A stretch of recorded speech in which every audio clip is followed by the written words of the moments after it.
Good morning, everyone. What better way to start your Sunday than with an academic feast?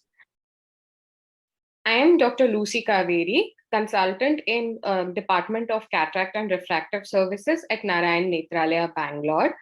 Today, me, along with my other colleagues, would be presenting an instruction course on our mistakes. These are not actually mistakes, but these are learning experiences by us as ophthalmologists. So, we all would be sharing our experiences with you today. Our first speaker is Dr. Naren Chetty. He is our head of department and vice chairman here. Dr. Naren is a perfectionist. He doesn't want anything else but perfection for his patients. Today, he would be discussing with us ICL sizing issues, how one size doesn't fit all. Over to you, Dr. Naren. Okay. Thank you so much, Dr. Lucy. Can you hear me and see my slides? Yes, we can. Fantastic.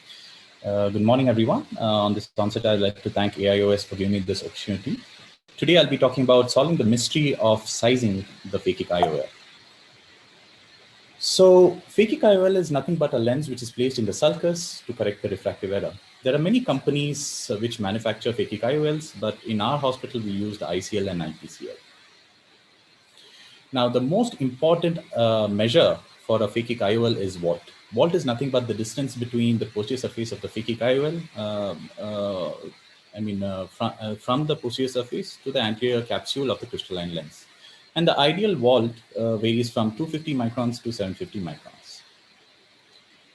Now, when we have high vault, let's say more than 1,000 microns, you might have an endothelial complications like endothelial damage, pigment dispersion, angle closure, glaucoma. And if you have low vault, that is less than 90 microns, then there is a higher chance of cataract formation, rotational instability, and decentration. Now, when is the vault reliable? Now, if you're planting or implanting the phakic IOL under irrigation, then it is immediately after postoperative. As you can see here, I'm implanting the lens or the phakic IOL. This is a IPCL, which I'm doing under irrigation. Always be careful while you're implanting because sometimes these haptic get stuck within the sponge and the, the cartridge. So always be aware of what it is and simply just don't drag your injector out. So look for it. Once you have implanted the IPCL, rotate it to 0-180 so that there is equidistance from all the haptics, so it's be easy to tuck it into the sulcus. Once you have done that, you can start with the nasal side. I mean, that's what I do. I usually start on the nasal side, push in one, then I push the second one to under the iris.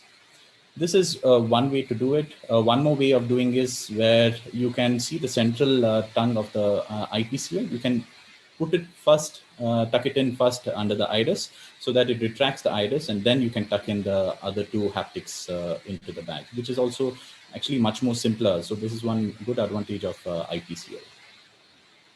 All right. So once you've done that, you just need to orient the markings onto the 0-180, or if you have a markerless system, you can orient it according to the overlay. Now, if you're not very comfortable with injecting or implanting the IOL under irrigation, if your corneas are not that great the next day, you can always use HPMC and inject the lens or place the lens. But the only problem is you will get to know the actual vault only after the complete visco is drained out. That takes about 3 to 4 days. So let's say if there is excess visco on top of the lens, you can have a false low vault. And if you have excess viscoelastic below the lens, you can have a false high vault. So what I did is I created a hybrid where I inserted, in this particular technique, I insert the lens under irrigation. Then I start putting visco-cohesive on top. Now you can ask me the question, why not just put visco-cohesive first and then implant the lens? See, visco-cohesive is if it goes under the lens, sometimes the visco-cohesive can get retained in the eye itself even after wash. And this can lead to a lot of reaction. Next day, you can have, you can have a higher risk of cataract formation and also a very uncontrolled raised IOP. So that is why in my technique, I always put the visco-cohesive on top of the lens so that it comes out very quickly. So once I've placed the viscocoercive on top of the lens, I put the lens back into the sulcus and then remove the coercive. So you can see, I don't know if you can see the video. Yeah, now you can see the video. So here again, I'm implanting the phakic IOL under irrigation. Once I've done that, through the side port, I inject the viscocoercive on top of the lens. One small tip, whenever you do inject viscocoercive, turn off the irrigation and then inject it, so that, if you inject the viscocoercive while you're under irrigation, it simply just keeps coming out. So just turn it off for a second, inject it, and come out. Now you can see how quickly I can get the visco out. Literally, it takes 2 seconds. That's it. You're done. So it's so quick to clean the eye from any kind of viscoelastic if you do this particular technique. Now, coming to the sizing part, you need two parameters, which is very important. One is the AC depth, and then the next one is horizontal wide to wide. Now, to measure the anterior chamber depth, you can use ultrasound, but you need to detect or minus the Pachy. Also, you can use ultrasound biomicroscopy, or it's also called as a UBM, or optical devices like IOL Master, Pentacam, or ASOCT. The ideal and the safest cutout would be anything above 3 millimeters should be very good. I personally follow more than 2.7, but you need to be very careful and make sure that there's no other abnormality when you're ranging from 3 to 2.7. Now, you shouldn't just look at the ACD. You need to look at the angles also. You have to see if there's any angle abnormalities, be it pigment, pseudoexfoliation, inflammatory, or any kind of cysts which are there. Also look for the iris topography, because sometimes it can be flat, convex, concave. And also look at the crystalline lens race, because if you have a higher race, that means you have a more chances having a smaller wall. Now, coming to wide. I would say digital caliper is very, very important in the OPD. Make sure you have it when you're doing phakic IOL implant. You can either measure it on the slit lamp, or ideally you can make the patient to lie down and do your measurement. You can also do your Y2Y measurements by other means. So always have two methods so that you're able to validate your measurements. So you can use your OpScan, IOL Master, various topographies, Pentacam, and this is how my eye measurement is. So if you see, every machine will have some amount of standard deviation between, some kind of a correlation between the two. Will not be the exact value. For instance, the IOL Master is always about 0.35 millimeters more than the Pentacam. So just keep that in mind when you're doing your measurements. You can also use the Pentacam for the measurements. The way is, once you have the image, you need to change the contrast so that you can clearly identify the edges. You have to manually mark it, and you'll get the measurement of Y2Y. This is how you do with the caliper. And once you're done, you're good to go. Now, what's the relationship between sulcus to sulcus and wide to wide? The STS, the mean STS is usually about 0.41 millimeters larger than the wide to wide. Now, is it true in all cases? Definitely not. You can get these kind of bouncers where, it can be completely off the 0.41, larger value. So always keep in mind, keep a sharp eye for any other abnormality. So to solve this, actually, this is a beautiful tool where you have a UBM where you can measure the sulcus to sulcus itself. Where you can select the lens which you want, the power you can enter, and the size of the lens once you've entered. It in fact shows you how much vault it could, there can be once you implant that particular size lens into the eye. Now, the thing about the UBM is it is very user dependent. So you need to make sure that one, maximum two people only do the UBM measurements, so that your consistency is always there, and you make sure that that person is good at what is doing. Now, coming to tricks to get that perfect size for a phakic IOL. Now, how will a same size phakic IOL behave in two different eyes? So let's look at it. So if you have a lens which is and have a larger eye or a wider wide to wide, then you can have a lower vault. But if you put the same lens size into a smaller eye, you can have a larger vault. Now, with that concept in your mind, let's look at certain scenarios. Now, if you have a patient of 11.7 millimeters, obviously you have to select 13.2 millimeter size ICL. That means it is the lens is about 1.5 millimeters larger. But if you get a patient with 12.3 millimeters, that means again you're selecting the same size lens, but the size of the lens is about 0.9 millimeters larger. So which do you think will have a higher wall? Absolutely right, the first one. So now you have this kind of a scenario where you have gone ahead with the first option, and then you have a shallow AC. Definitely you will land into trouble. But when you look at the toric IPCL, one benefit is it has steps of 0.25.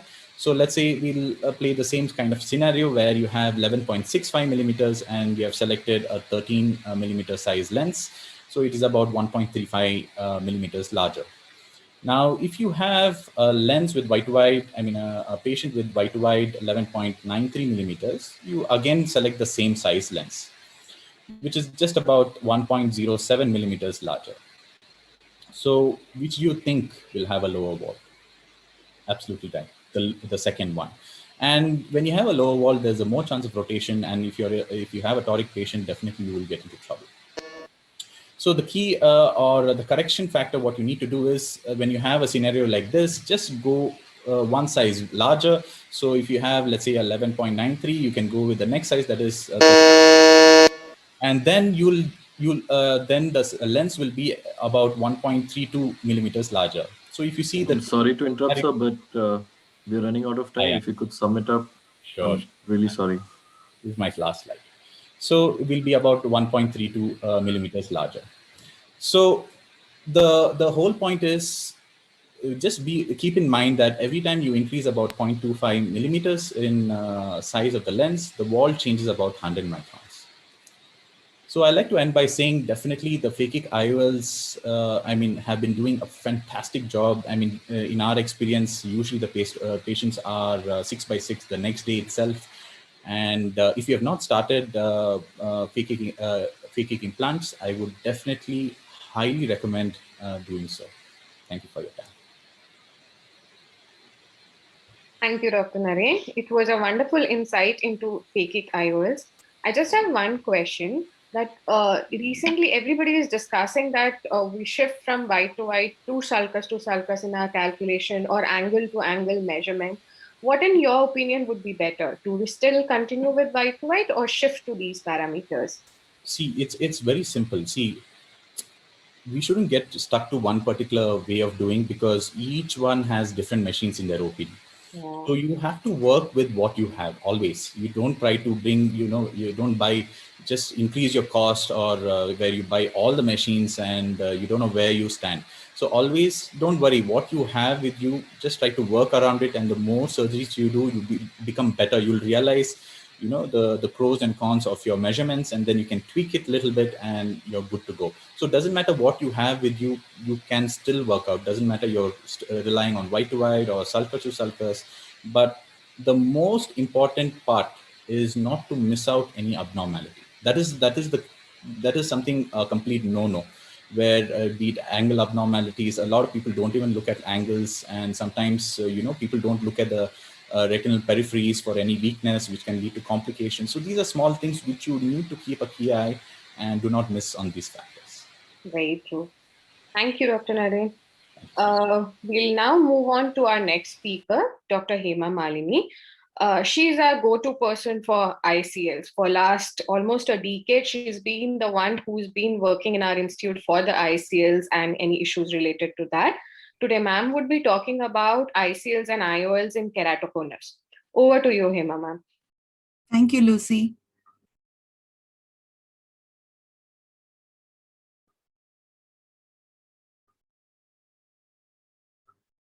So is my screen visible? Yes, ma'am.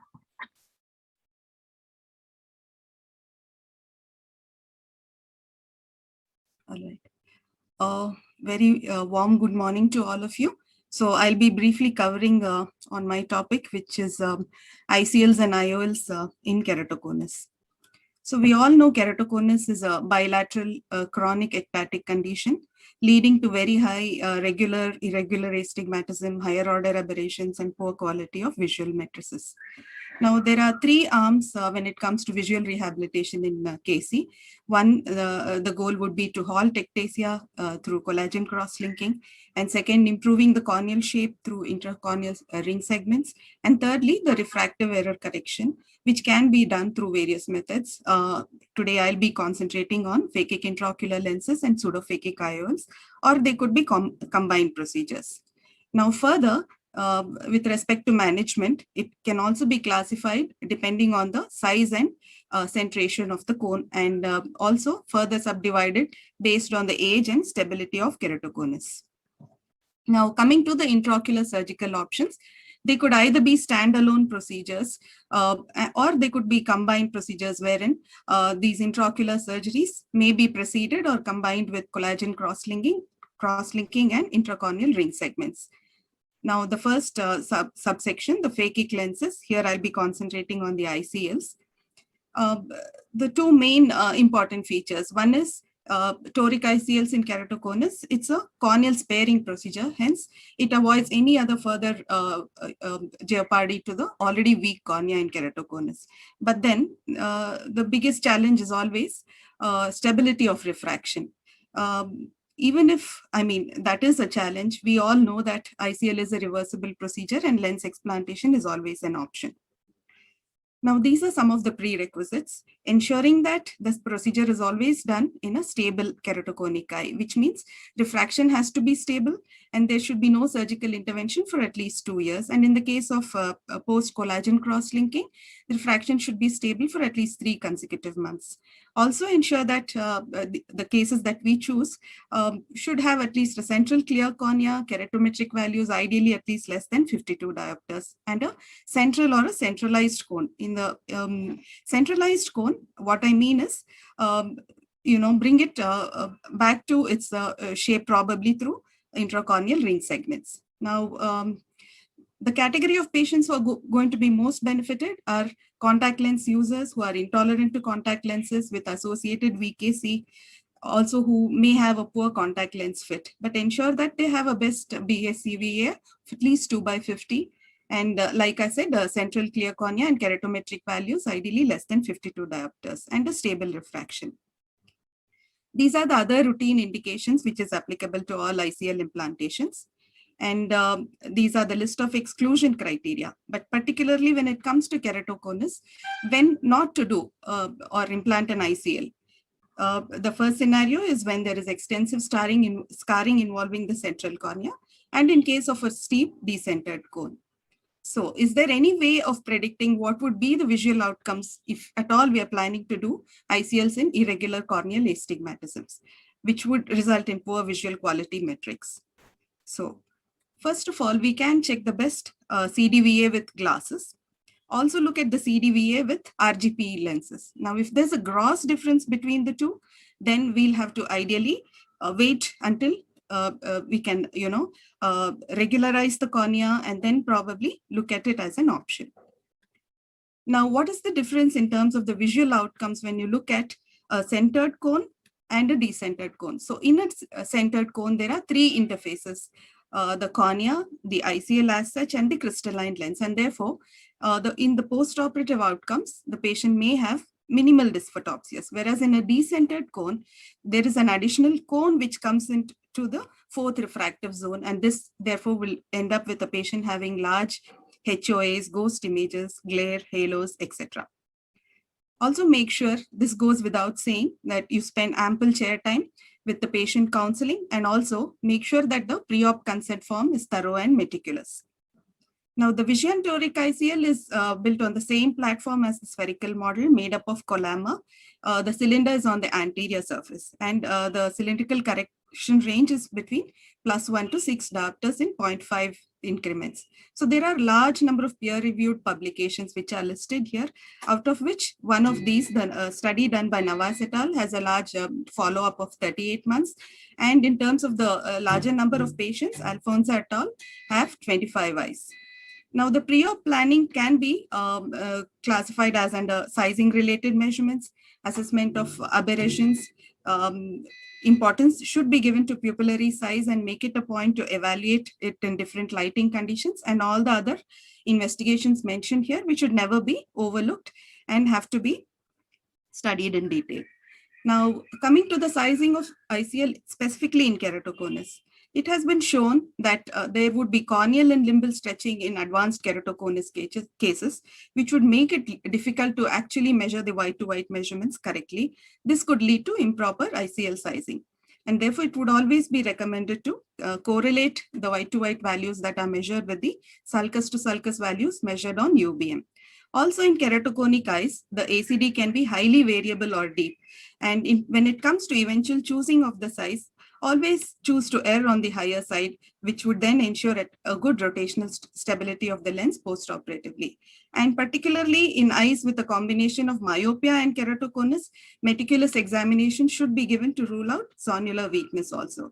And like I said, the pupillary size position with respect to this cone can also have a bearing on the ICL optic and aquaport centration. Now, the toric lenses are designed in such a way that on implantation in the eye, they would be aligned as close to the horizontal axis with a minimum rotation of plus or minus 22 degrees on either side, could be clockwise or anti-clockwise. Now, this is a short video clip showing preoperative marking and intraoperative marking. Always ensure that the patient is in the sitting position to avoid cyclotorsion. Now, a short video clip showing toric ICL implantation in a patient who had undergone intracorneal ring segments. Certain points that one need to remember here is that there could be huge parallax issues here, especially with the intact rings in situ, making visualization difficult. Therefore, make sure that the side ports are positioned properly and appropriately so that the manipulation of the ICL inside the eye is not hampered. And towards the end, make sure that there is thorough removal of viscoelastic. Now, what are the advantages of TICLs in a case of keratoconus? They have good rotational stability. And also, even if it involves a procedure of repositioning or realignment, these can be performed without any intraoperative difficulty. And the V4C ICL doesn't really require a peripheral iridectomy, nor does it require intraoperative meiosis to maintain its position. And the online calculator is extremely user-friendly and has the provision to choose varying combinations of sphere and cylinder to achieve a target goal of emmetropia. But then there are limitations and concerns. It's off-label use, and surgical outcomes are just aimed at minimizing and reducing the refractive error, and they could never really be fully corrected. They can't be corrected fully. And higher order aberrations are always going to be an issue here because the aim of the surgery is just refractive error correction. So, and also there are always concerns that exist, especially regarding potentially induced higher order aberrations due to complex coupling of the IOL toricity with the corneal irregularity. The next section of the topic is IOLs used in keratoconus. The selection criteria, when it comes to selection criteria, indications would be all those patients with presbyopia and keratoconus and significant cataracts, and also those category of patients who are presbyopic but with clear lens but unsuitable for IOLs, and non-progressive keratoconus. These are some of the commercially available toric IOLs. And also toric multifocals can be considered for those category of patients who desire near uncorrected vision, but in mild keratoconus and regular astigmatism. There are several customized toric IOLs available, example like the Ultima Smart Toric IOL, which can correct up to 12 diopters of cylinders. Preoperative assessment, I would stress on ample time to be spent on the tear film status, dry eye workup, and keratometric values measured on at least 2 different devices on different principles. And major I'm concerns. really sorry to interrupt, ma'am, but yeah, the time is up. Yeah, if you could almost through. Move to the sum up slide, that would be wonderful. Thank you so much, ma'am. Yeah, 30 almost seconds through. more, please. Yeah. So there is always going to be a post-op hyperopic biometry prediction error in severe keratoconus due to overestimation of corneal power and underestimation of IOL power. And also there are several issues such as the optical axis may not pass through the steepest part of the cornea, especially if the cornea is distorted, and default refractive index of 1.3375 may not be appropriate.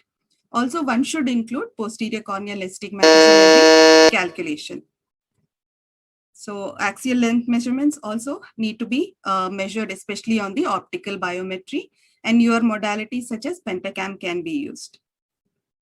Now I'll just sum up my presentation. So the take-home points: always confirm stability and stage of keratoconus before performing any surgical procedure. Choose the most minimally invasive and a one-step procedure if feasible. And Pentacam and manual K is better repeatable in moderate keratoconus. And standard K for severe keratoconus cases can be used. Thank you. Thank you, ma'am. I just have one small question for you. In keratoconus, we have a good anterior chamber depth, but it's the mid-peripheral depth which is slightly on the lesser side. So do you recommend measuring mid-peripheral depth also as compared to anterior chamber depth? That's true, Lucy. Majority of the time, even in moderate or mild keratoconus cases, anterior chamber depth can be very variable. And if the measurements do not really pass through the optical axis, then definitely the effective lens position is going to get affected. And I would say, whenever possible, measure not only the central anterior chamber depth, but also probably the mid-peripheral area also. Yes, that would determine the eventual effective lens position following the procedure. Thank you, ma'am. So without further delay, we'll move on to our next speaker, Dr. Pooja Khammar. She's a combination of a clinician, a researcher. She's recently finished her PhD last year and is amongst the first few female clinician PhD ophthalmologist in India. She would be talking about how to put a multifocal in post-refractive surgery patients. Over to you, Dr. Pooja. Thank you, Dr. Lucy, and thank you for giving me an opportunity to present in your course. At the outset, I have no financial disclosures about whatever I'm going to speak. So LASIK has been, myopic and hyperopic LASIKs have been done over years. So now we're going to get a lot of patients who will develop cataract. So now if patients have been of freedom from glasses for the entire age, when they get cataract, they're going to expect that, I want spectacle-free life after my cataract surgery also. So the next question would be the option here is multifocal lenses, but can we consider implantation of multifocal IOLs in post-LASIK patients? Literature says yes, even after hyperopic or myopic LASIK, you can go ahead and do a multifocal intraocular lens implantation and you have a good accuracy and predictability of the outcomes. But how do we plan this? Like, what is the right approach to have a multifocal IOL post-LASIK surgery? And when do we do it? When do we not do it? So this is a slide which talks about if your cornea is regular, which is like a virgin cornea, how the optical quality would be in assessing your IOL power calculation. But if a LASIK is done, and then the optical, if it's a well-centered ablation, your optical quality might still be okay. But if it's a decentered or a highly aberrated cornea, the optical quality of the cornea would be not very great, and all this would impact our IOL power calculation. So it is very important for us to see that what is the optical quality of the cornea, how regular your cornea is, and then if you would implant a multifocal lens or not. So the stepwise approach would be to do a slit lamp examination and fundus examination first.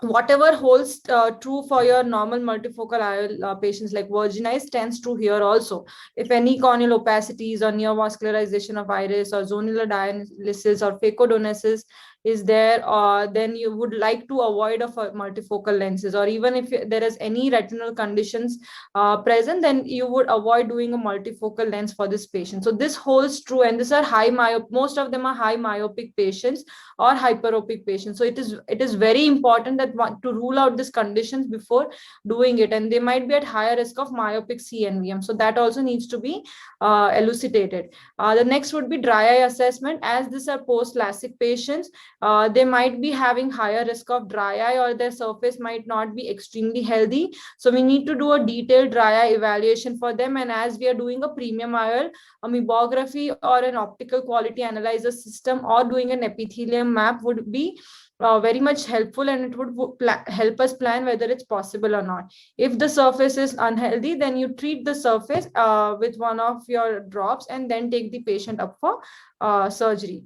Then would be a corneal topography. We see that whether the ablation is centered or not. You look for the aberrations and you look for the EKR map if you have a Pentacam. If it's a well-centered ablation, then you can go ahead and probably do a multifocal lens. But if it's a decentered ablation, then it's not a wise idea to do a multifocal lens. Also, EKR, it provides the estimation of the corneal power in post-refractive surgery eyes. And it gives value of mean corneal power in different zones centered around the corneal apex. It takes it, and we take into consideration the 4.5 zone for our calculation. But let's see what a good EKR map would be: a single peak with a narrow base. The astigmatism would be regular across all the zones, and also the EKR mean. But the bad EKR map would be multiple peaks or a broad base or both. And the astigmatism, if you can see here, would jump from anything like, more than one. So it can jump from 1 to 5 diopters also. So it is not a good idea to do a multifocal lens for this kind of patients. And the next would be aberrometry. We look at the aberrations, the higher order aberrations, basically whether they are normal or not. If they are less than 0.5, you can favor for a multifocal lens. But if they are higher than that, then it's unfavorable for a multifocal IOL, even if the centration or the ablation is centered. And even you can check from the eye trace whether the corneal higher order aberrations are on the lower side or on the higher side. If there is any corneal irregularity present, conventionally you would put an IOL and then do a LASIK correction. But for multifocal IOLs, this doesn't hold true, because you can land up in a refractive surprise, which will be a mess for our clinicians. So we do a TCAT followed by IOL implantation, regularize the cornea for a better corneal shape and curvature, aberrations and all, and then we have better predictable and better outcomes.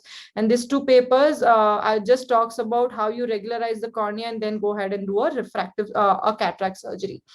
So, and if you are doing a refractive correction or a regularization of the cornea, you would at least check for the stability before doing a cataract. And the topography should be stable for at least 4 weeks over 2 time points, or wait for 3 months before doing a cataract surgery if you have done a corneal customization.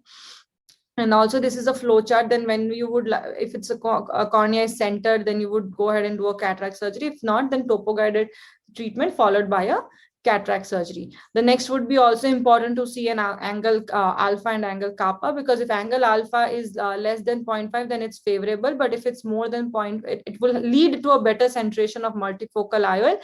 But the angle kappa alpha is larger, then you can land up in a poor quality of vision post IOL surgery in spite of having a emetropic eye. So this is just a summary of when to do, when not to do. And the most important part here would be to also a patient should be motivated and have realistic expectations. Also, you have to explain the patient very nicely about the neuroadaptation time, because the brain, you need to allow the brain to suppress some of the these pathways to have a good outcome and avoid those glare and halo. So you have to explain the patient about the neuroadaptation time also, and especially in post LASIK eyes. As I said, patient counseling is extremely important. You have to give them realistic benefits. It's always better to under promise and over deliver, so your patients are always happy. If you over promise and under deliver, both your and patient's life are going to be happy. And after explaining the neuroadaptation, the very important part would be the informed consent. If it's a post LASIK multifocal IOL, you have to always tell the patient that it is, there can always be a chance of refractive surprise. You're going to try your best, but if there is a refractive surprise, they might have to wear a contact lens or a glasses after a multifocal IOL surgery, and which is known in LASIK surgery. So you have to take a extremely special informed consent in addition to your normal cataract consent. So choosing the right formula would be, the next step would be choosing the right formula. There are various formulas which are used for post LASIK eyes: Holiday 2 and Barrett-Truquet formula. Barrett-Truquet formula always stands the test of its time. And you have an ASCRS calculator also, where you feed in all the parameters, and at the end of it, it will give you which IOL power to take into consideration. 99% of the times you'll go ahead and take the average IOL power which the calculator gives us, and you would go ahead and implant a lens. Surgical pearls would be, you should have a stability of the bag, and the rhexis should be well centered, because a decentered rhexis can cause iatrogenic tilting or of IOL, and it can also lead to dysphotopsia. So intraoperative pearls, it should have a well centered rhexis and a stability of bag. If the bag is not stable, or if you feel it's a little bit of zonular weakness present, always put a CTR before going ahead with the lens. This is also just how you will choose the IOL based on the previous LASIK surgery history, whether to choose a negative or a positive SA IOL or a aspheric IOL. There are various available in the market, bifocal, trifocal, quadrifocal, and extended depth of focus from various companies. So based on your experience and your preference, you can choose whichever IOL is the best works for you. But in our experience, an extended depth of focus IOLs works the best, like Symphony or Eyhance lens also works the best for our patients. And literature also says that the extended depth of focus works the best for if the patients have a previous laser surgery history. So just take home points would be patients, yes, you can do a multifocal lens for post-refractive surgery eyes, but it is very important that you counsel the patients extremely well, give them realistic expectations, avoid doing it in a decentered cornea or a highly aberrated cornea, or if you have any of the conditions like scarring or that something, please avoid doing it. Otherwise, you can go ahead and do a multifocal IOL. I would like to thank my entire team from Narayan Nethralaya for giving me this opportunity and helping me put up this work together. And thank you, Lucy ma'am, once again. Thank you, Dr. Pooja. Just one quick question for you. You summarized very well how we could go ahead with multifocal in post-LASIK patients. Can we attempt the same for post-radial keratotomy patients as well? Ma'am, post-radial keratotomy patients, we would not advise to do a multifocal lens because the corneas are extremely irregular and they have the marks the RK marks present on the eye, which we never know when it will lead to scarring. So for post-RK eyes, we would not advise a multifocal lens. Thank you. Thank you, ma'am. So we'll move on to the next talk. Pooja, you'll have to stop sharing your screen.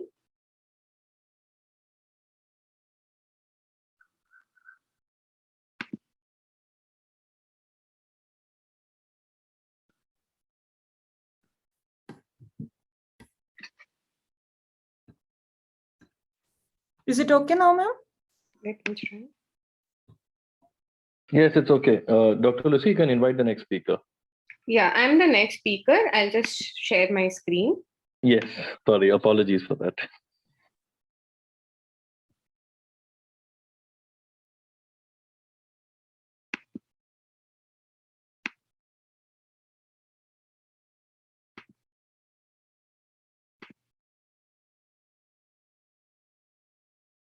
Is my screen visible? Yes, it's visible, loud and clear. You can go ahead. Yes, so I'll be talking about the refractive surprises, something which is not expected by us as cataract refractive surgeons. What exactly is this refractive surprise? It is the failure to achieve the intended post-operative refractive target. Now, endpoints are different for different people. The guidelines given by NHS says that the endpoints usually should be within 0.5 to 1 diopter of your intended target. These refractive surprises can occur due to multiple reasons. It could be because of any of the optical element of the eye, beginning from the tear film right up to the retina. It could be because of our measurement errors, because of the biometers and different equipments that we use to measure different parameters of the eye. Or it could be because of the confusion in view of plethora of instruments available and different formulas which one to use for which eyes. Let's ease this out with a couple of cases. So this is the first case where we can see that measurements taken of the eye 3 days apart for the same patient has shown almost similar axial length, but in keratometry, there is a difference of almost 3 diopters. Now, suppose we had planned this patient for a toric intraocular lens. The first measurements would have given us a toric model of SN689, and the second measurement would have given us a model of 85, which is drastically different and would have definitely landed us into refractive surprise. Why were these variations there? When we went back and checked, this was because it was a glaucoma patient, and prior to investigation, we had done Goldmann applanation tonometry. So this highlights that any disruption in the ocular surface, which disrupts the tear film, causes error in our measurement. So normally a good tear film would reflect the optical rays back to the biometer and give us a regular surface, whereas in a bad tear film, it would give us a highly irregular or distorted reflected rays back, thereby distorting our measurement. So ocular surface and ensuring its uniformity prior to our measurement is very important in these cases. Moving on to the second refractive element, that is the cornea, where we can have either the ectasias or post-keratoplasty or post-refractive surgery patient. This part has been covered by Dr. Hema earlier, so I wouldn't go much into it. But the main key factors here would be choosing the right keratometry from the right topographer or the right zone of involvement, as well as the correct formula. Similarly, Dr. Pooja has covered upon post-refractive surgery IOL power calculation. Here also, it is the choice of the formula and the keratometry measurement, which is the major cause of giving us the refractive surprises. The next refractive element, the lens, has been an important predictor of the effective lens position and is an important component of the newer fourth generation formulae. In addition to predicting this effective lens position, it also plays an important role in determining the optical and the visual axis. The role of this angle alpha in determining, in choosing your multifocal IOLs and ensuring its centration has been highlighted all throughout, but its role in monofocal, especially the aspheric monofocal, also couldn't be ignored. The aspheric lenses are designed in such a way that as you move from center to periphery, there is thinning and there is change in the dioptric power also, because of which a gross decentration, even in a monofocal IOL, would cause changes in quality of vision metrics. We would be seeing this in detail in our next talk. My next case is that of a silicone oil filled eye. So when the patient had presented to us, when the patient had presented to us for cataract surgery, which was combined with silicone oil removal, we saw that the axial length was 28 millimeter. In contrast to the other eye, which showed 35 millimeter, there was a significant difference in the sizing. We went back to the history and checked that couple of years down the line, when the axial length measurement was taken, it was similar in both the eyes. Now, silicone oil in the eye wouldn't decrease the axial length. So there was something else which was going on. So this patient had a posterior staphyloma, and because the optical measurement was not possible, it was done using immersion or ultrasound method, where we are not sure the axis of measurement or the line of measurement. Sometimes due to the placement of the probe, it might take it from the staphylomatous area, which would give us the larger axial length, or from the non-staphylomatous area. So the correct axial length would depend where exactly your visual axis would be lying. So this is also one of the source of errors which happen. How to avoid these errors is to identify at-risk patient. Now, as per different guidelines, these at-risk patients are the ones which have shorter or larger axial length, and sometimes those cases where there is poor preoperative visual acuity, ocular comorbidities, or any prior surgery. Once we have identified these patients, it is necessary to apply the correct formula. These formulas have been evolving over different generations, and there are certain guidelines given for each segment of eye. So a good knowledge of when to apply what is also necessary. Now, giving this case example of a small eye, hyperopic eye, when we use Hoffer's Q formula for the right eye, it shows an IOL power of around 62 diopters, but the same with Barrett formula shows IOL power of 67 diopters. So there's 5 diopters difference between the two IOL power. There have been multiple studies which said that Hoffer's Q, Holiday, and Haigie's formula have given good results in shorter eyes. But the newer formulas talk about Barrett Universal 2 as well as the Kane formula being better than these formulas. Now, which one exactly to go about? Again, it is your application to your patients and how the outcomes you have received so far. Depending on that, you can shift your formulas based on that. Similar scenario applies to highly myopic eyes also. You can see that on the left, the image shows that for this myopic patient, different formulas are giving different IOL power. Again, Barrett Universal 2, Haigie's, and Olsen formula all have worked well, but Barrett Universal 2 has proven its mark, and recent Kane formula is also there in the market. The next step to avoid these refractive surprises is to identify whether your biometry is correct or not. Now, traditionally, we used to follow the Holiday's criteria for our repeat axial length and keratometry. With the availability of optical biometers, the new guidelines have been released, which says that any axial length which is lesser than 21.3 millimeter or greater than 26.6 millimeter should be repeated. If the quality of the scan is not okay, if there's a difference of more than 0.33 millimeter between the two eyes, and when it doesn't correlate with the patient's refractive errors, that's when the axial length should be repeated. Similarly, for keratometry less than 41 diopters or more than 47 diopters, any cornea which has undergone prior treatment, when the difference is more than 0.9 diopter between the average corneal power, or when the astigmatism is more than 2.5 diopters, or for the smaller size eyeballs, where the white to white is less than 10.75 or greater than 13 millimeter, these are the cases where a keratometry measurement should be repeated.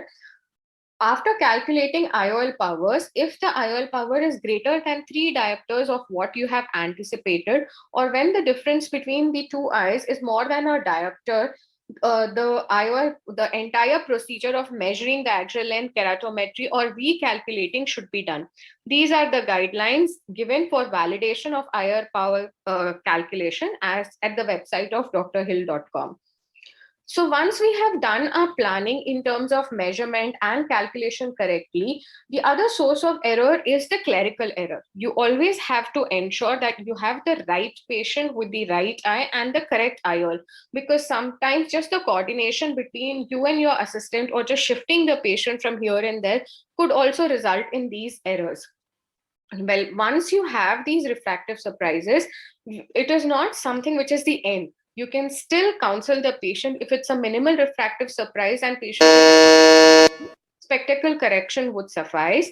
Sometimes a secondary piggyback IOL, or if that is not available for the amount of refractive error, even a 3-piece IOL can be placed as a secondary piggyback IOL.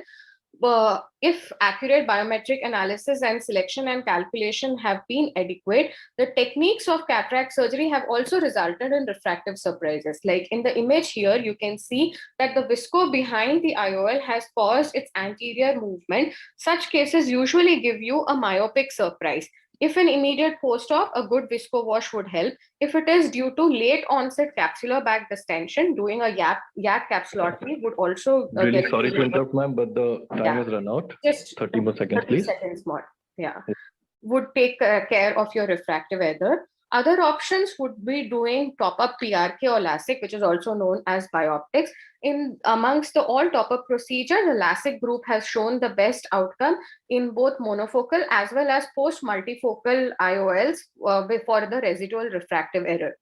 Well, to summarize, I would say in order to reduce these refractive surprises, it is better to identify high-risk cases and spend a good amount of chair time counseling these patients. Try to minimize instrumental errors by knowing about these instruments, their calibrations, and when to repeat your measurements. Stay updated about the recent formulas or what's happening new in terms of your variations or in terms of updated knowledge. Always double check all your measurements, your IOL power calculations, your patient, your IOL, and the eye. If at all you have refractive surprises, it is better to identify them early so that immediate correction could be done, and no need to worry, can be treated on time. Thank you, AIOS, for giving me this opportunity to talk on this IC. So without further delay, we'll move on to our next speaker, that is Dr. Ravi Krishna Kannarati. He would be talking about crazy mad angles, how these different axes and angles, they help us in our IOL power calculations. Over to you, sir.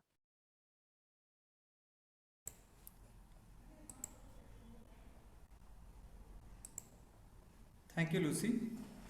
So I'll be talking about the crazy mad angles, especially in relation to the decentration of IOLs. So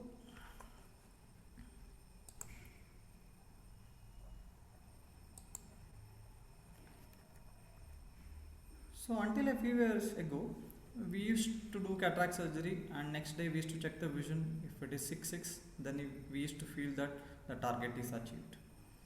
but in recent years that is not so. It is not only the quantity of vision, the quality of vision is also very important. With 6/6 vision, is the quality of vision is enough? No. So visual outcome is a combination of quantity, that is 6/6, and good quality vision. So what are the factors affecting the quality of vision? So there are two. One is axis and angles. The second one is corneal aberrations. So let us see what are the axis and angles. So this is the center of the limbus, then the pupillary center, then the nodal point, the retina. So the line passing through the nodal point is visual axis, and the line passing through the center of the cornea, lens and retina is called optical axis. The visual axis is basically fixation, the line passing between the fixation point and the fovea. The angle between these two is called angle alpha. So this is the optical, the green color ring is the limbus, and the center to that is the optical center of the cornea. And the blue color one is the pupillary margin, and the dot in the center is the pupillary center. Then the visual axis.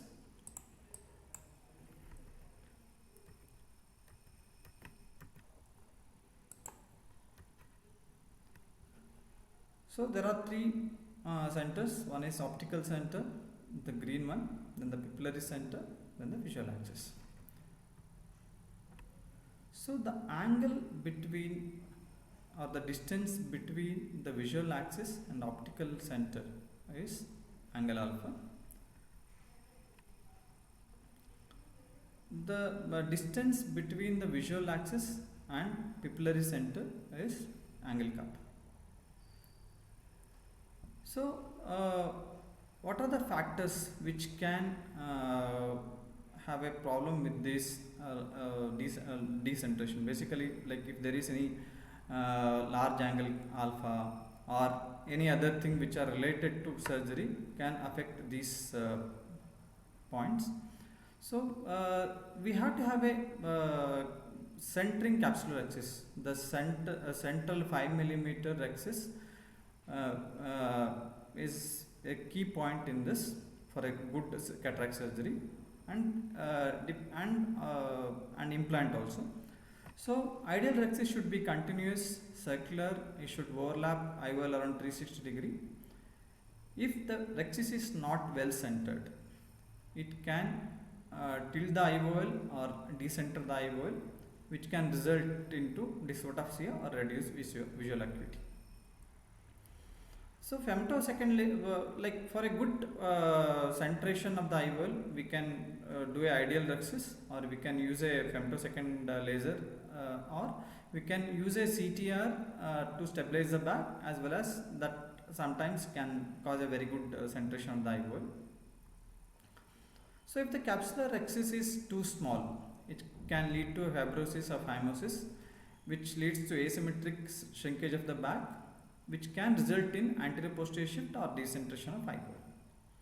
If the capsular bag is too big, that can lead to a capsular fusion, that in turn results in aggressive capsular fibrosis, which in turn results in displacement or tilting of the IOL.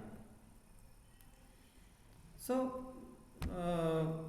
same thing, like contraction of the lens capsule can, because of the vector forces, it can move the IOL position, ultimately lead to reduced visual acuity or increased higher order aberrations or some halo or glares.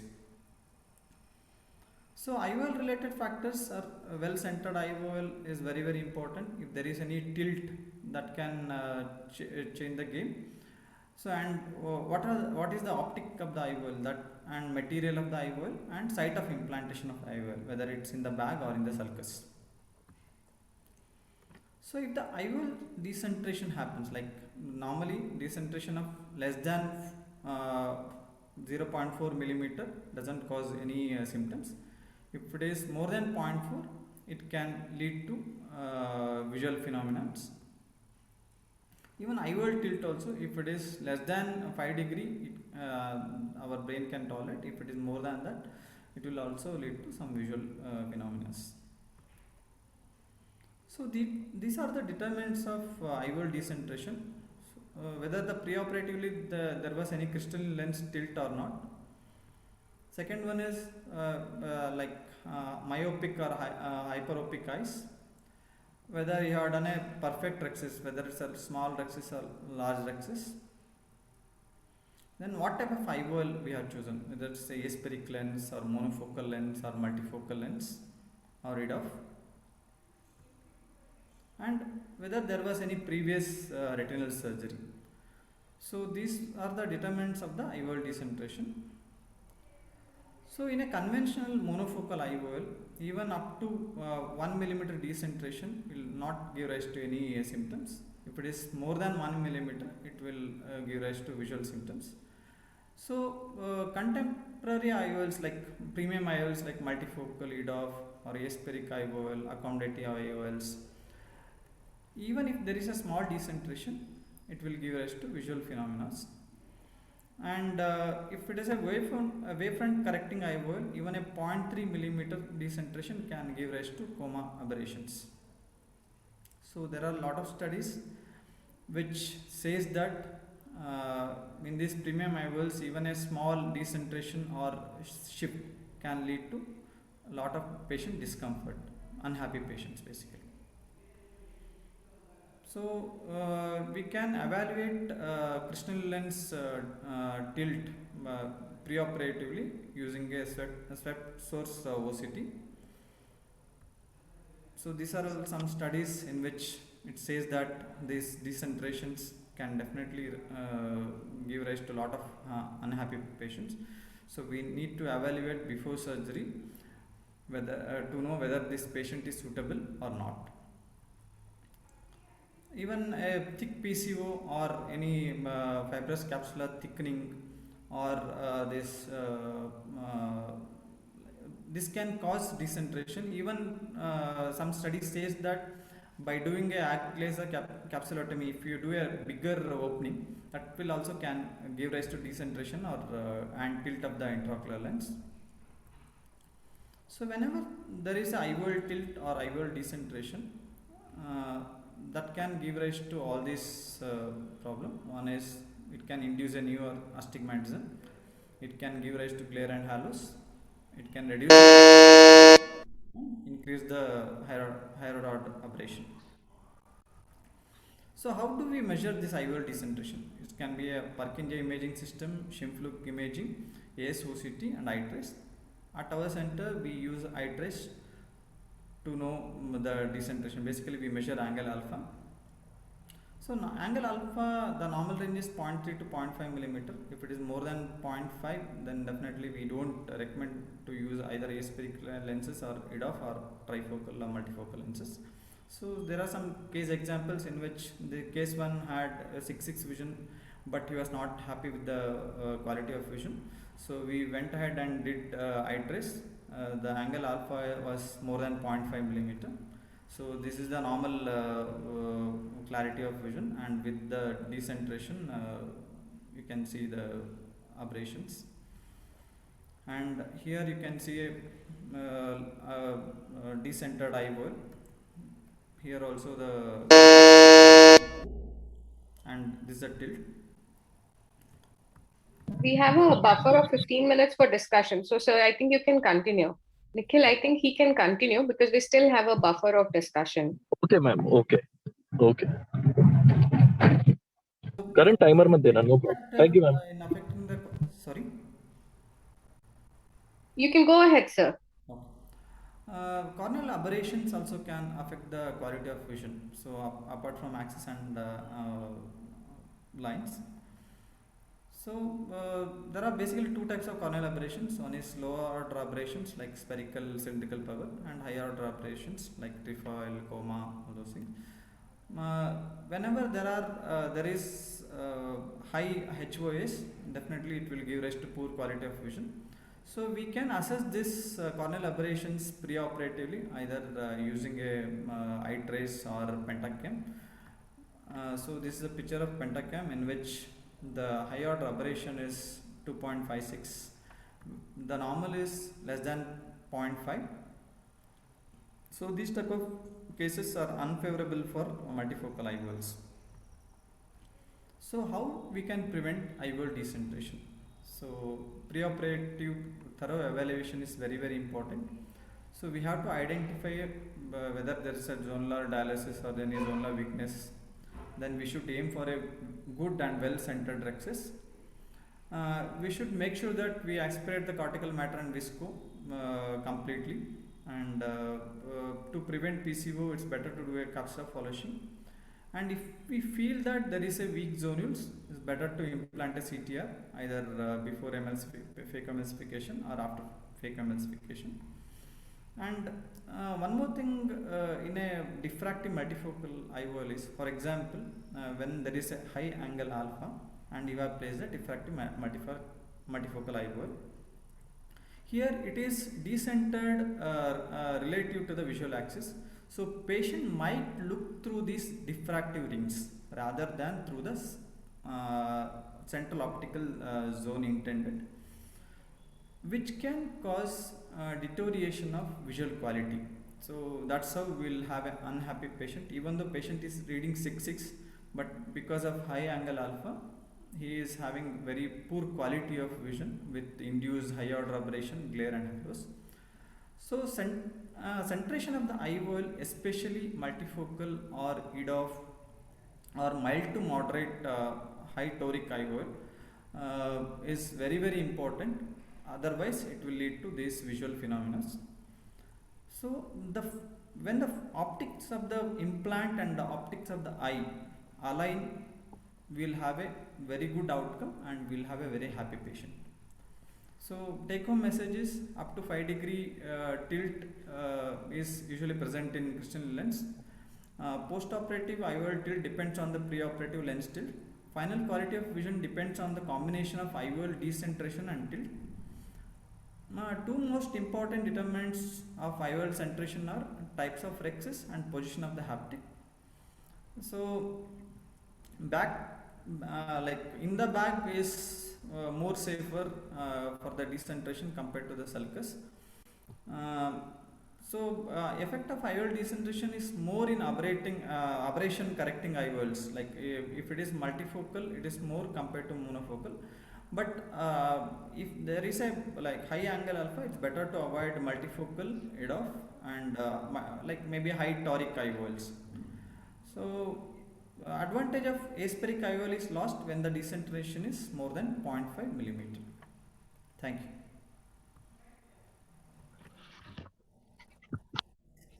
Thank you, sir. One question for you, sir. You mentioned in your presentation also that for weak bag IOL complex to use CTRs, but now there have been recent papers which talk about using CTRs even in normal cases, because we are now slowly graduating and shifting towards more premium IOLs in terms of monofocals also, or extended depth of focus. So would you recommend that we also change our practice and move to putting CTRs in almost all cases? Yeah, it's better like when we are using a premium IOLs. So I personally feel that it's better to use CTR to give a good centration of the IOLs, which will in turn gives very good quality of vision to the patient. So I personally prefer to use. Thank you, sir. So we'll move on to our last speaker of this course, Dr. Aishwarya. She's a good clinician, a teacher who has avid interest in teaching and in research as well. She would be talking to us about the role of personality in choosing your IOLs, in premium IOLs specifically. Over to you, Dr. Aishwarya. Thank you, Dr. Lucy. Today I'll be just sharing my screen now. Thanks a lot for having me over here in this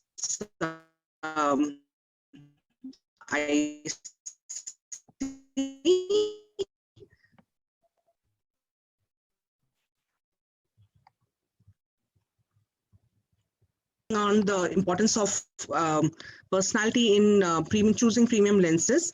We know most of the patients who come to us, they always want us to, treat them and give them emetropia. They undergo a lot of tests at our institute and they are very overwhelmed at that. But at the same time, they are very sure that they will get a good result. And once the surgery is done with the premium IOL lenses, the next day post-op vision is extremely satisfying, and even after 1 month they are very happy. But at the same time, there is always one or two extra patient who is not very happy with the outcome, and we always wonder why. We keep going through the whole circle. We keep checking all the files and we keep going, when we are not able to explain what went wrong. Instruments that we have with all the pre-op data that we have, where is the elusive link which probably causes this particular problem?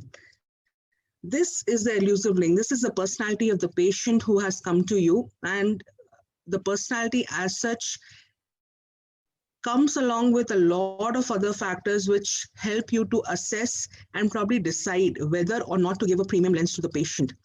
This is our O3 approach in our hospital, where we say that whenever we are doing ocular examination, it has to be from the tears to brains. The optical system analysis with topography and aberrometry is also important, but at the same time, an orthoptics evaluation is also important. And last but not the least, the psychological profiling of unhappy patients has always given us better results as compared to what it would be without this psychological profiling. Let me take you how we do it. So personality, starting from personality, this is a blend of characteristics that make a person unique. It depends on nature and nurture. So nature, when it comes to genetics, the heredity, it helps us to understand where they come from. But the nurture, that is the environmental variables and the upbringing of the patient, make you understand where that person lives, how the person perceives things, how person is influenced by the ongoing events in their life, especially nowadays when it is about COVID-19, which is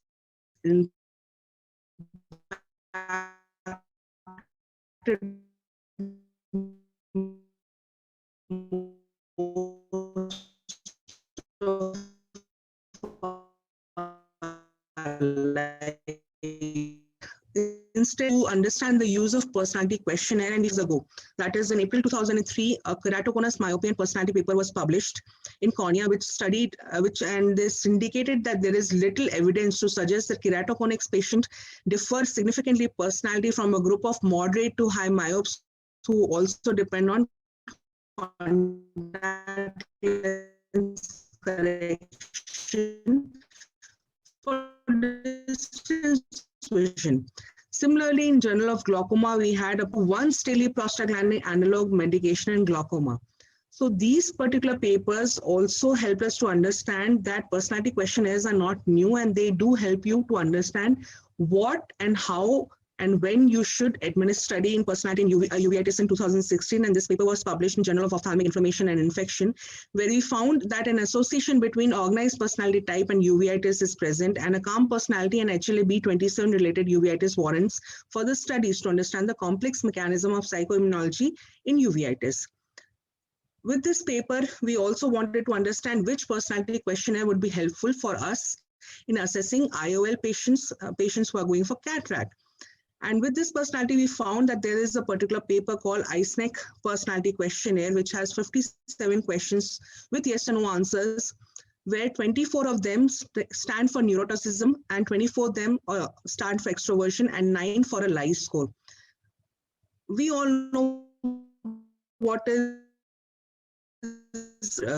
assertive and they're very positive, but neuroticism is basically an emotionality which is characterized with high level of negative affect, such as depression and anxiety.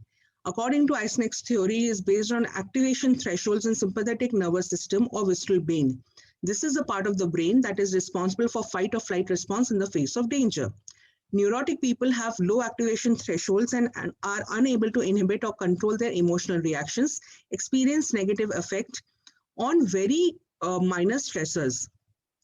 At the same time, when we talk about people who have the tendency of lying, it basically measures how socially desirable you are trying to be in your own answers. According to this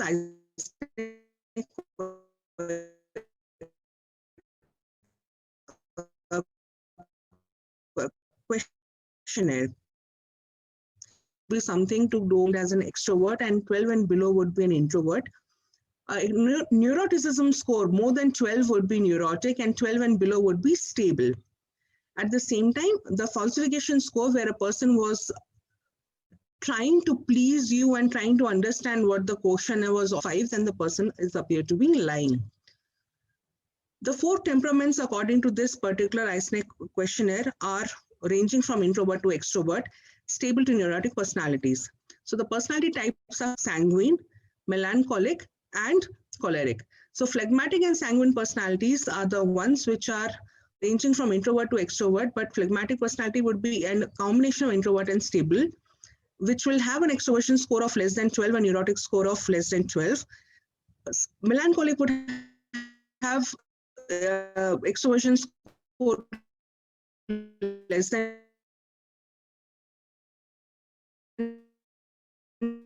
12, but which is a personality which is the more problematic.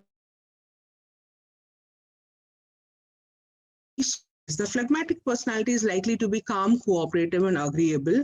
Sanguine personality is likely to be cheerful, energetic, and optimistic. Melancholic personality would be pessimistic, dissatisfied, and anxious. And choleric personality would be impulsive, aggressive, and restless. With these personality traits, what we found was that the melancholic and choleric personalities are basically red flag signs. How do we assess these patients? Whenever patients come to us in our clinics, we try to do the EPI questionnaire pre-operatively, then do the cataract surgery, and then assess the quality of life 1 month post-operatively. Now, quality of life 1 month post-operatively can be done at any stage of surgery or any surgery for that matter. But the questionnaires which are important for the cataract persons are VF14 questionnaire, NEI-FQ questionnaire, VFQ questionnaire, ADVS questionnaire, VCM1 questionnaire. It depends on which country you are in and where you are practicing, and you can base your questions according to this and understand how well has the personality worked out for you in terms of the premium IOL surgeries that you have given to the patient. The quality of life is important at different levels. For a person who loves watching TV, that kind of a vision, that kind of a assessment of the patient is different as compared to a person who loves driving after the cataract surgery. A person could be walking on uneven ground or hiking or going for bicycling or swimming. All those people have a different quality of life. So these questionnaires basically helped us to understand after cataract surgery, how it has impacted them with the premium IOL cataract surgery. What is our workflow ritual? Our workflow ritual starts from the patient walking into the hospital. The hospital staff, who's the first one to greet them, notices odd behavior and impatience, which and raises the first flag. The EPI questionnaire is given to them, and if there is any person who's going into the category of liar, melancholic, or choleric patient, goes to the doctor, and the doctor actually assesses them, decides which kind of personality would that be, and then if the choleric personalities are present, then psychological illness may be a treating factor where the psychologist may be required. In melancholic personalities, we have to be very we have to have precautions with them, and counseling should be done. And if everything is normal, then you have to just proceed with the surgery. So this is what we follow. Now, what all should we see in the psychiatrist's couch? I agree, none of us are psychiatrists. At least I don't think so that we are. But at the same time, there's certain things which we need to understand what a person goes through over there on the couch. The person is assessed by how they speak, what is the flow of thoughts, what is the eye contact like, how are their interpersonal relationships, is there any substance abuse? This is a very, very serious and a very subtle point which has to be brought about after certain sessions only. But this is something which has impacted a lot of our patients who are in the age group of refractive surgeries and cataract surgeries. And at the same time, we have to look for the clue in state of mind. If there has been any grief, divorce, or death in the family, or if the person is self-obsessed, or the person is depressed for some reason or the other. All these things create a larger impact in the final outcome of our patients. I would like to share a particular report which was published by Dr. Rohit Shetty and our group, which was published in May 2021, which was on screening refractive surgery patients. About 200 patients were assessed, and it was found that the melancholic and the choleric patients were the ones who, first of all, not only filled these patients, all of them filled the EPI questionnaire and the QIRC questionnaire after undergoing refractive surgery after 1 month. And we found that the choleric patients experienced a significant poor quality of life related to the vision compared to the 3 other patient types after surgery. At the same time, the choleric patients reported significantly higher mood disorder complaints than melancholic, phlegmatic, and sanguine. And the melancholic patients reported ocular symptoms that weren't associated with pathology or higher mood disorders. So let me bring you to the personality types per se that we have to look for. Melancholic personality types are the ones who are likely to be lonely, a little moody. They will have to have increased chair time, understanding the flow of thoughts. You have to involve the family while you're talking to them or treating them. You have to rule out history of substance abuse, and at the same time, you have to do orthoptic exercises for them. When you are talking about a choleric personality type, the person is likely to be restless, fidgeting around while talking to you, lying a lot. You may experience this at the same time in your couch also. This is the kind of personality who needs to be referred to psychiatric clinic without blaming it, without taking the term mental illness as such in front of them. You have to blame it sometimes on the physical issues, the hormones, and then you have to discuss and refer the case. Whatever said and done, when these kinds of personalities come into your hospital and you have assessed them, it's better to postpone the surgery, wait for about 3 months, let them go through all the evaluation first. And once that is done, we have to repeat. And then we still have 10 minutes, so I think ma'am can finish her presentation. And we can just go ahead and do the cataract surgery. Now, let me talk about the personal lessons about personalities, which I personally have understood in all these years. We have to remember all the patients are not the same, just like all our fingers in the hand. We have to watch the patient as he or she comes in. We have to pay attention to the little things patients say and the ones they don't say, but they convey with our behavior. We have to spend those extra minutes on the chair with them. We have to train our staff for the soft skills on a regular basis, especially when it comes to handling these patients who need a lot of care. We need to make notes about patients with special needs and special demands. We have to also remember to diligently see the previous papers they bring with them. Sometimes our old colleagues would have written something or the other, or some other particular illness which would have been mentioned. There would be some other family matter which could have been mentioned on the particular paper. And if we see that, it gives a big clue to how we have to proceed. The accompanying person is an important person. That person has taken special care to bring your patient into your hospital. And please remember, you need to respect that person and whatever information that person gives to you as well. And last but not the least, all our medical observations, we have to be very, very careful and diligently. We have to convey it to our colleagues and staff either by phone or on paper or howsoever you do it in your hospital, so that they also understand what they are meeting them, whom they are meeting.